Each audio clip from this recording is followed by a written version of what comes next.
हमारे सामने टॉपिक है डिस्प्लेसमेंट रिएक्शन। हम जानने वाले हैं डिस्प्लेसमेंट रिएक्शन क्या है और इसमें हम डिटेल्स में जानेंगे कि डिस्प्लेसमेंट रिएक्शन क्यों होता है और कब डिस्प्लेसमेंट रिएक्शन नहीं होगा। यानी आप इस वीडियो को पूरा देख लेते हैं तो आप डिस्प्लेसमेंट रिएक्शन से निश्चिंत हो जाइएगा कि आप डिस्प्लेसमेंट रिएक्शन बिल्कुल समझ पाएंगे। यानी आपको अब परेशानी नहीं होगी डिस्प्लेसमेंट रिएक्शन में, सीधा बात यह है। तो सबसे पहले हम उसके डेफिनेशन को देखते हैं। When A more reactive metal displace A less reactive metal the process is called displacement reaction. Displace या रिप्लेस आप कह सकते हैं।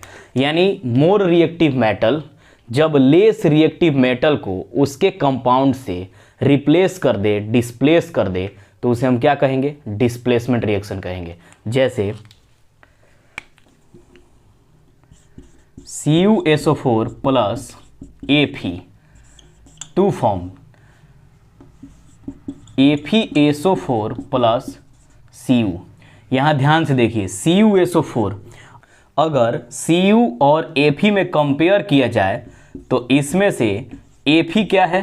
मोर रिएक्टिव है। यानी कॉपर और आयरन में आयरन क्या है? मोर रिएक्टिव है। आप भली भांति जानते हैं रिएक्टिविटी सीरीज में आयरन का जो पोजीशन है वो टॉप पे होता है। तो यानी आयरन क्या है? मोर रिएक्टिव है। यानी आयरन जो है मोर रिएक्टिव है किससे? कॉपर से। तो अब ये क्या करेगा? आयरन जो है ये सल्फेट बना लेगा, यानी FeSO4, और कॉपर को क्या करेगा? डिस्प्लेस कर देगा।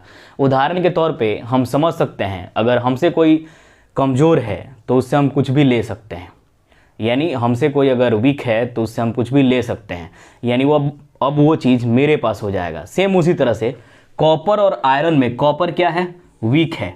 तो आयरन क्या करेगा? सल्फेट को उससे ले लेगा और यहाँ FeSO4 बनाएगा और कॉपर को डिस्प्लेस कर देगा। इसीलिए इसका नाम क्या है? Displacement reaction. यानी मोर रिएक्टिव मेटल जब लेस रिएक्टिव मेटल के उसके कंपाउंड से डिस्प्लेस कर दे, उसे हम क्या कहेंगे? Displacement reaction. आगे अगर हम CuSO4 प्लस Ag से रिएक्शन कराएं तो क्या होगा? यहाँ पे नो रिएक्शन होगा। क्यों होगा नो रिएक्शन? क्यों होगा? क्योंकि Cu और Ag में कॉपर क्या है? मोर रिएक्टिव है। अगर आप किसी ताकतवर व्यक्ति से कुछ लेना चाहें तो असंभव है, वो छोड़ेगा ही नहीं। सेम उसी तरह से कॉपर यहाँ मोर रिएक्टिव है सिल्वर से, तो कॉपर अपना कंपाउंड बनाकर रहेगा और सिल्वर रिएक्शन ही नहीं कर पाएगा, इसको ले ही नहीं पाएगा, इस कंपाउंड में से सल्फेट को ले ही नहीं पाएगा। इसीलिए नो रिएक्शन होगा।